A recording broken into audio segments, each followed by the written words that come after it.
लेकिन क्वांट्स, आपको मैं बता दूं, मैं क्वांट्स मेरी फेवरेट है एंड मैं खुद कैट में 98.9 परसेंटाइल ला चुका हूँ, 11 बार बैंकिंग एग्जाम निकाल चुका हूँ। बट बॉस क्वांट्स इतनी लेंदी क्वांट्स मैंने कभी नहीं देखी। ऐसा लग रहा था एसएससी के एग्जाम से भी ज्यादा टफ एडवांस मैथमेटिक्स यूज हो रही हो, बहुत लेंदी क्वांट्स।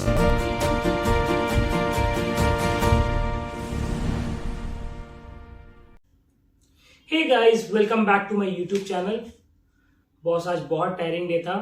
आज जो लोग मुझे पर्सनली जानते हैं वो ये भी जानते हैं कि मैं हर साल एग्जाम्स देने जाता हूँ। इवन तो बैंक से छुट्टी लेनी पड़े तैयारी करने के लिए कुछ भी, मैं एग्जाम्स देता ही देता हूँ। सो अभी मैं आईबीपीएस और आरबीपीओ का मेंस दे के आ रहा हूँ। आज फर्स्ट शिफ्ट में मेरा एग्जाम था।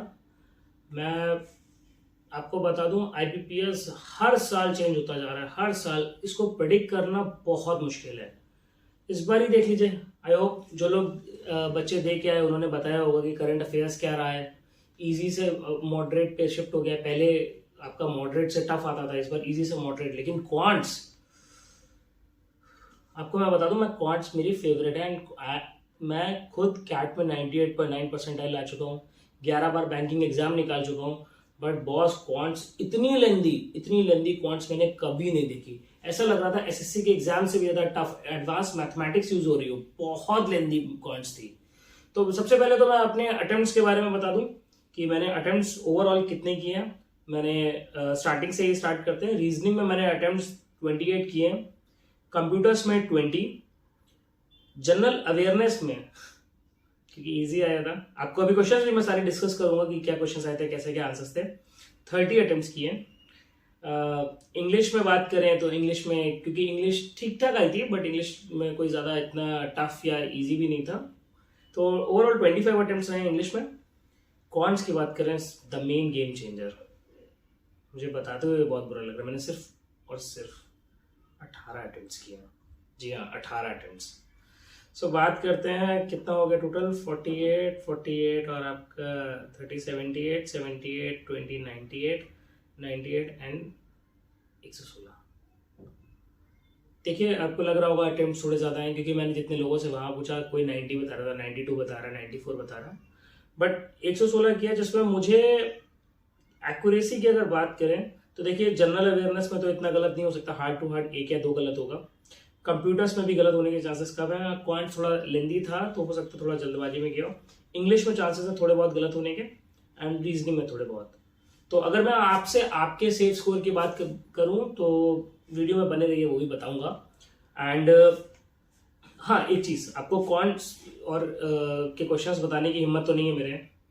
बहुत लेंदी पेपर आया था, मतलब बहुत लेंदी था। अप्रोक्सीमेशंस में आंसर्स थे and it was not never easy for anyone. तो हम बात करते हैं आपके जनरल अवेयरनेस के। मैंने क्वेश्चंस पेन डाउन किए थे वहाँ पे एक पेपर में, जो रफ पेपर में मिलता है। मेरी एक्चुअली एक हैबिट है कि जब साथ में वो रफ शीट देते हैं ना सॉल्व करने के लिए, तो उस रफ शीट से ना मैं क्वेश्चन होते हैं ना, उनका basic pin I mean pointers लिख लाता हूँ, और पॉइंटर्स उसमें लिखता हूँ और वो पेज छोटा सा लेके चला आता हूँ। क्योंकि देखिए, चीटिंग उसे कहते हैं जो हम पेपर अंदर लेके जाए, पेपर बाहर लेके आए उसे किस बात की चीटिंग है। तो मेरे हिसाब से तो वाजिब है, तो मेरे को तो कोई इशू नहीं है। सो क्वेश्चंस की बात कर रहे थे हम। एक क्वेश्चन जो सबसे इजी आएगा, आई होप अगर आपने बैंकिंग की तैयारी करी है तो ये क्वेश्चन तो आता ही होगा। सबसे पहला क्वेश्चन था headquarter of central bank of India. Answer है मुंबई, महाराष्ट्र। मैं सोच रहा हूँ आंसर्स भी आपको क्वेश्चन सब बताते चलूं, ताकि इवन जिन लोगों ने एग्जाम नहीं दिया है वो भी क्वेश्चंस देखेंगे, फिर क्वेश्चन के बाद आंसर्स ढूंढेंगे तो बहुत टफ हो जाएगा। तो मैं क्वेश्चन सब आंसर्स बताता जा रहा हूँ। तो headquarters of central bank of India question था, आंसर मुंबई, महाराष्ट्र। दूसरा था राष्ट्रीय विज्ञान पुरस्कार अवार्ड के नेम्स बताने थे। तो एक विज्ञान रत्न है, एक विज्ञान श्री है, विज्ञान युवा शांति स्वरूप भटनागर और विज्ञान टीम। अगला क्वेश्चन आया था एशियान के टोटल मेंबर्स। तो आप लोगों को पता होगा 10+1 है। अभी ईस्ट तिमोर को ऑब्जर्वर बनाया गया और ये फ्यूचर मेंबर है। तो अभी 11 ही है। काफी लोगों ने 12 पे भी टिक किया होगा, लेकिन अभी 11 ही आंसर है। अगला वेरी इजी, अगर आप लोगों ने पढ़ाई ना करी हो, फैमिली मैन भी देखी हो ना, तब भी इसका आंसर दे लोगे। क्वेश्चन था कोहिमा कहाँ की कैपिटल है। सो इजी है, नागालैंड। फिर अगला था न्यू कॉइन सीरीज है, वो किससे रिलेटेड है, तो आजादी का अमृत महोत्सव सीरीज है वो। तो 1 रुपए, 2 रुपए, 5 रुपए, 10 रुपए, 20 रुपए के कॉइन्स है उसमें। अगला था SFRA रिपोर्ट किससे रिलेटेड है, तो state of food and agriculture से है। पब्लिश कौन करता है, FAO करता है। एक क्वेश्चन था पीएम अभीम स्कीम रिलेटेड किससे है, तो प्रधानमंत्री Ayushman Bharat health infrastructure mission था, तो हेल्थ इंफ्रास्ट्रक्चर के लिए क्वेश्चन यही था, अभीम किसके लिए, तो हेल्थ इंफ्रास्ट्रक्चर के लिए। एक क्वेश्चन था एसटी सीट कितनी है लोकसभा में, थोड़ा डाइसी था लेकिन मैंने आंसर सही लगाया, 47 सीट्स है। अगला इतना इजी था, एनपीसीआई रिलेटेड था कि यूपीआई और रुपए बनाया है, स्टैब्लिशमेंट उसका 2008 में हुआ है। एक क्वेश्चन आया था बहुत अच्छा, हाँ, नॉन क्वाड्रिलेटरल शेप फ्लैग, कि ऐसा कौन सा फ्लैग है जो नॉन क्वाड्रिलेटरल है, तो वो आंसर मुझे पता था क्योंकि मैंने यूपीएससी की भी साथ में प्रिपरेशन करी थी पहले, तो नेपाल का फ्लैग है जो रेक्टेंगल नहीं है। ठीक है, अगला एक और इजी क्वेश्चन, कंचनजंगा कहाँ पे, सिक्किम में। सनाई तकीची कहाँ की पीएम कैंडिडेट थी, ये अगर आपने याद किया हो पता नहीं, बट कैंची से मैंने इसे याद किया था कि अभी आई थी रिसेंटली, तो सनाई तकीची जापान से है। हालांकि ये क्वेश्चन ऐसा है ना, पता है इसमें क्या है कि नाम इतना सिंपल है ना कि अगर आपने बचपन में डोरेमोन भी देखा हो ना, तभी आपको सनाई तकेची समझ में आ जाएगा कि जापानीज नाम है और कहीं का हो ही नहीं सकता, इतना ईजी है। एंड अगला क्वेश्चन था आपका, हाँ, सरिस्का टाइगर रिजर्व, तो ये तो बेसिक्स में फिंगरप्रिंट्स पे रहता है, तो राजस्थान में। ब्राइट स्टार एक्सरसाइज किस कंट्री में, अभी मैंने आपको अभी जो पिछली वीडियो डाली उसमें सारी एक्सरसाइजेस कराई हैं, तो आप देखिएगा उसमें एक्सरसाइजेस में, तो ब्राइट स्टार एक्सरसाइज इजिप्ट के साथ, इंडिया और इजिप्ट की एक्सरसाइज थी। एक क्वेश्चन इतना इजी आया था, पेमेंट एंड सेटलमेंट सिस्टम कौन रेगुलेट करता है, अरे आपने फॉर्म भरा होगा उसमें भी पेमेंट एंड सेटलमेंट सिस्टम दिखाया था, तो वो आरबीआई रेगुलेट करता है, वेरी इजी, और एक्ट है पीएसएस एक्ट 2007 के अंडर।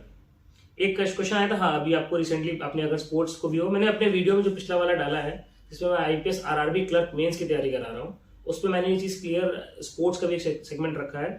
तो एक प्लेयर है मीराबाई चानू, इनका जिक्र हुआ है, अगर आप देखना चाहें वीडियो में देख सकते हैं। मतलब सोचिए, मैंने पीडीएफ कल डाली, वीडियो आज सुबह शेड्यूल करके गया था, कल रात में उसे मैंने शेड्यूल कर दिया था आज सुबह के लिए, आज सुबह डाली और क्वेश्चन भी उसी से आया। मीराबाई चानू कौन से स्पोर्ट्स से रिलेटेड है, तो she is from weight lifting 49 kg category. अगला क्वेश्चन है, चीफ इकोनॉमिक एडवाइजर इंडिया के कौन है, तो very simple, doctor V Ananta Nageswaran. Next is gift E portal for gifts of president, किस लिए, तो सौगात एक करके है, ये मैंने एक्चुअली आता नहीं था, मैंने आंसर देखा है इसका रिसेंटली, ये तोश खाना रिलेटेड पोर्टल है, जो तोश खाना है प्रेसिडेंट का, उससे रिलेटेड पोर्टल है ये। अगला क्वेश्चन था 11th world green economic summit का वेन्यू, मैंने इसके रिगार्डिंग भी एक क्वेश्चन डाला था, बट मैंने डाला था कि ग्रीन इकोनॉमिक कॉरिडोर में किसका इन्वॉल्वमेंट है, आई मीन किसका इन्वेस्टमेंट है। तो आपको अगर याद, अगर आपने देखा है वो वीडियो, नहीं देखा है तो एक बार देखिए जाके, तो दुबई बेस्ड कंपनी थी। तो 11th world green economic summit कहां पे हुआ था, दुबई में हुआ था एक्चुअली। इलेक्शन कमिश्नर कौन अपॉइंट करता है, नेक्स्ट क्वेश्चन था, वेरी वेरी सिंपल, अगर आपने हल्का सा भी पॉलिटी पढ़ा है ना अपने लाइफ में, कभी पढ़ा है पॉलिटी में, तो अगर क्लास 6, 7, 8, 9, 10th में भी पढ़ा है पॉलिटी, तो आपको इसका आंसर तो आता होगा। इलेक्शन कमिश्नर, अभी इतना बात चल रही थी, एसआईआर की बात चल रही थी, बोलूंगा नहीं बट पता है ना, वोट चोरी की बात चल रही थी, कितना सच कितना झूठ मैं नहीं बोलता, समझदार को इशारा काफी है, आई मीन कि बात चल रही थी कि आपका जो इलेक्शन कमिश्नर क्या इन्वॉल्व है क्या नहीं इन्वॉल्व है, तो इलेक्शन कमिश्नर के आपने अपॉइंटमेंट उस समय पढ़े होंगे, तो इलेक्शन कमिश्नर को अपॉइंट कौन करता है, प्रेसिडेंट अपॉइंट करता है। अगला क्वेश्चन है, आरटीआई की फीस कितनी है, 10 रुपए है। फिर पीएम कौशल विकास योजना की लॉन्च डेट आई थी, दैट इज 15 जुलाई 2015। एक क्वेश्चन और आया था, पीएम जुगा में यू क्या स्टैंड करता है, तो अगर आपको जुगा का फुल फॉर्म पता हो तो दैट वाज जनमन अर्बन घराना आवास, एक हाउसिंग स्कीम थी, तो यू इज फॉर अर्बन। अगला क्वेश्चन आया था, मैरीटाइम वीक 2025 कहां पे बनाया गया, तो ऑब्वियसली ऑप्शंस में कोई और ऑप्शन था नहीं, मुंबई और गोवा के अलावा कहीं हो नहीं सकता था, तो it was very simple question. अगला है, who is rural development minister, अगर आप एमपी से हैं, अगर आप मेरा वीडियो एमपी से देख रहे हैं तो आपको इसका आंसर तो आता होगा, rural development minister none other than Shivraj Singh Chouhan. फिर एक आया था, WIPO एडवाइजरी बोर्ड ऑफ जजेस कौन अपॉइंट किया गया इंडिया से, तो जस्टिस प्रतिभा एम सिंह थी जो अपॉइंट की गई थी। एक था Bidriware GI tag of Bidriware GI tag कहाँ का है। आज सुबह मैंने वीडियो डाला था लेकिन वीडियो में ज्यादा हिट्स नहीं मिले थे, प्लस मैंने लिमिटेड जीआई टैग्स डाले थे, तो मैंने वो वीडियो रिमूव कर दिया। उसमें इसका जिक्र था बिद्रीवारे जीआई टैग का। सो कर्नाटका से है ये। अभी मैं दोबारा अपकमिंग डेज में पूरा जीआई टैग की एक बड़ी सी लिस्ट बनाऊंगा, उसको एक वीडियो बनाऊंगा। सो हाँ, चैनल को अभी तक सब्सक्राइब नहीं है तो सबसे पहले सब्सक्राइब कर लो यार, क्योंकि मैं लिटरली बता रहा हूँ आपके जो अपकमिंग एग्जाम्स है उन सब में काम आएगा। प्लस मैं कहता हूँ अगर आपका विद गॉड्स ग्रेस आईबीपीएस और आरआरबीपीओ निकलता भी है तो उसमें आगे की जो साइकिल्स है, आपका डॉक्यूमेंट वेरिफिकेशन में क्या करना है, कैसे क्या चीजें ले जानी है, कैसे ड्रेसअप होना है, एंड आपकी कब ज्वाइनिंग है, कि उस सबकी पहली नोटिफिकेशन मेरे इसी चैनल पे आएगी। तो इस चैनल को सबसे पहले सब्सक्राइब करो, बगल में बेल आइकन है, बेल आइकन प्रेस करो और सब्सक्राइब करके बेल आइकन रखो। वीडियो पसंद है तो लाइक करना, ठीक है। अगला क्वेश्चन आया था कि बिद्रीवारे जीआई टैग मैंने बताया आपको कर्नाटका से। Next is international women's day कब मनाया जाता है। इससे रिलेटेड एक स्टोरी सुनाता हूँ। मेरा पता है जब इंटरव्यू था 2000 यूनियन बैंक के लिए 2022 या एग्जैक्टली 2022 यस एग्जैक्टली 2022 में मेरा इंटरव्यू था। मेरे इंटरव्यू की डेट थी 8 मार्च 2022। तो जब मैं एंटर किया अंदर हॉल में, इनफैक्ट मैंने अपने वीडियो में भी आपने देखा होगा एक मैंने इंटरव्यू वीडियोस डाले हुए हैं, मॉक इंटरव्यू वीडियोस जो हमारे कैंडिडेट्स के साथ है। तो उसमें भी मैंने जब एंटर किया ना तो there were 4 gents and 1 lady. तो मैं तो मैं एंटर किया, मैं घुसा अंदर एंड मैंने उनसे बोला, विश किया सबको गुड मॉर्निंग, एंड उसके बाद बोला मैंने happy women's day to all. Trust में मेरा इंटरव्यू वहीं खत्म हो गया था, मैं वहीं सिलेक्टेड था। क्यों? इतना प्रेजेंस ऑफ माइंड होना ही चाहिए, विमेंस डे पता होना चाहिए। आजकल फेमिनिज्म पे आगे बढ़ रहे हैं। 8 मार्च इज विमेंस डे। अगला क्वेश्चन आया था इंडियन स्ट्रीट प्रीमियर लीग किस चीज से रिलेटेड है। सो टेनिस बॉल क्रिकेट टूर्नामेंट है, बहुत अभी फेमस है, कॉमन है। अगला बात करें, रिसेंट साइक्लोन आया था बे ऑफ बंगाल में, तो वो कहां पे आया था? वो रेमाल में आया था, दाना की पे। ये मुझे पता नहीं था, मैंने चेक किया आंसर, इसका मुझे आइडिया नहीं था, मैं लिख के लाया था क्वेश्चन चेक करने के लिए। अगला था जस्टिस प्रतिभा एन सिंह, कौन सा ऑर्गेनाइजेशन है मैंने जब बताया वो उससे रिलेटेड है, मैंने बताया आपको WIPO वाला। फिर एक क्वेश्चन हाथ और था, इंडियन कॉन्स्टिट्यूशन को इंग्लिश में किसने ट्रांसलेट किया था। तो सेम अगेन, अगर पॉलिटी पढ़ी है तो बहुत कॉमन चीज है, मेरे तो जुबान पे नाम रटा हुआ है, प्रेम बिहारी नारायण राय ज्यादा, सॉरी कहाँ गया क्वेश्चन, कहाँ गया नेक्स्ट, हाँ प्रेम बिहारी नारायण राय ज्यादा। तो कैलीग्राफी इंग्लिश ट्रांसलेशन हिट किया था, ठीक है। एक क्वेश्चन आया था वाडा का हेडक्वार्टर। तो अगर आपने वाडा के लिए एक सेकेंड रुकिएगा, अगर आपने संजू मूवी देखी है, संजू, तो आपको वाडा के बारे में पता होगा। नहीं, हाँ संजू में तो था ना, उसके बारे में, संजू के बारे में था, संजू में नहीं था यार, ये एक मूवी में था, मुझे मूवी याद नहीं आ रही है, जिसमें डोपिंग के बारे में था। तो वाडा का सेंटर जो आपका हेडक्वार्टर है that is in Montreal, Canada. अगले क्वेश्चन की बात करें तो अनुपम खेर की बुक के बारे में आया था, बुक पे क्वेश्चन आता ही आता है। अभी इनफैक्ट मैं भी अपने चैनल पे बुक्स पे एक वीडियो डालूंगा। तो अनुपम खेर की बुक का नाम है डिफरेंट बट नो लेस। एक था कि ट्रेन नेम हेरिटेज साइट से रिलेटेड था, मुझे एग्जैक्टली क्वेश्चन याद नहीं, मैं इतना ही लिख के लाया हूँ और मैं खुद भूल रहा हूँ कि मैंने ये क्या लिखा है।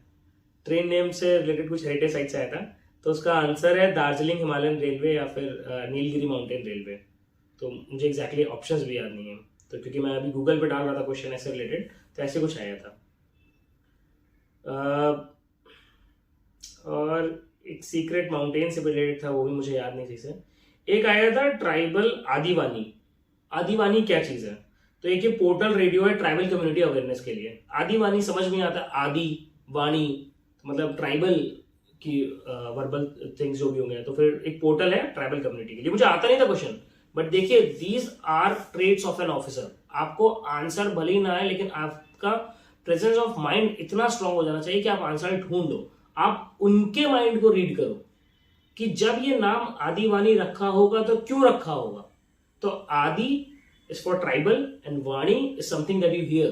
तो एक पोर्टल या फिर एक रेडियो जो ट्राइबल्स के लिए है। अगले एक आया था national critical information infrastructure protection centre NCIIPC का ईयर। तो ये थोड़ा टफ होगा आपके लिए, मैंने पढ़ा हुआ था अपने टाइम पे, ट्रस्ट में मैंने ये अभी इस साल या पिछले साल नहीं पढ़ा करंट में, ये मैंने तभी पढ़ा था जब मैं अपना अटेम्प्ट दिया था। सो 2014 का ये, एंड ये आया था अंडर IT एक्ट 2000, क्योंकि उस समय बात भी चल रही थी इस पे, इसलिए आया था। पता नहीं किस लिए इन लोगों ने ऐसे डाल दिया क्वेश्चन, एंड मतलब आई रियली डिडंट एक्सपेक्ट कि ये क्वेश्चन ऐसे इतना पुराने आएंगे, लेकिन IBPS आजकल जो आप एक्सपेक्ट करते हो उसके एकदम अगेंस्ट में करता है। So this was all from my side from GA content. I hope आप सभी ने अपने एग्जाम पेपर्स अच्छे से दिए होंगे। वीडियो के नीचे कमेंट करके लिखिएगा कि आपके कितने अटेम्प्ट्स रहे हैं। मैं आपको एक सेफ स्कोर भी डिस्कस करूंगा। सेफ स्कोर वैसे अभी आपको अगर क्लू दे दूं तो आई बिलीव सेफ स्कोर अगर आप 90 to 95 के अपने अटेम्प्ट किए एंड आप UR कैटेगरी हैं तो आप सेफ हैं। 95 attempts is a safest side. And अगर हम बात करें कि वीडियो पे सब्सक्राइबर्स नहीं बढ़ा रहे हैं, प्लीज सब्सक्राइबर्स बढ़ाओ। आई रियली वांट सब्सक्राइबर्स यार, सब्सक्राइबर्स कुछ है ही नहीं। मैं इतना मोटिवेटेड होकर पूरा लगा हुआ हूँ, सुबह बैंक जाता हूँ, उसके बाद छुट्टी ले लेके एग्जाम की तैयारी करता हूँ, आप लोगों के लिए कंटेंट लेके आता हूँ। तो प्लीज यार, I really want some support from your side as well. So good luck guys. अगला वीडियो बनाएंगे हम जब एक हम आइडियाज ले लेंगे कि कितने मार्क्स कितने स्कोर हो रहे हैं, किस किस के बीच, मतलब किस किस के कितने अटेम्प्ट्स दे रहे करे हैं उन्होंने, तो उस पर एक वीडियो बनाएंगे एंड एक सेफ स्कोर हम फिर वहां से जनरेट करेंगे कि लोगों के रिव्यू से कैसा रहता है। तो वीडियो पसंद आया तो प्लीज लाइक करिए, अपना स्कोर प्लीज कमेंट करिए and share my channel as much as you can. See you guys, good bye, take care.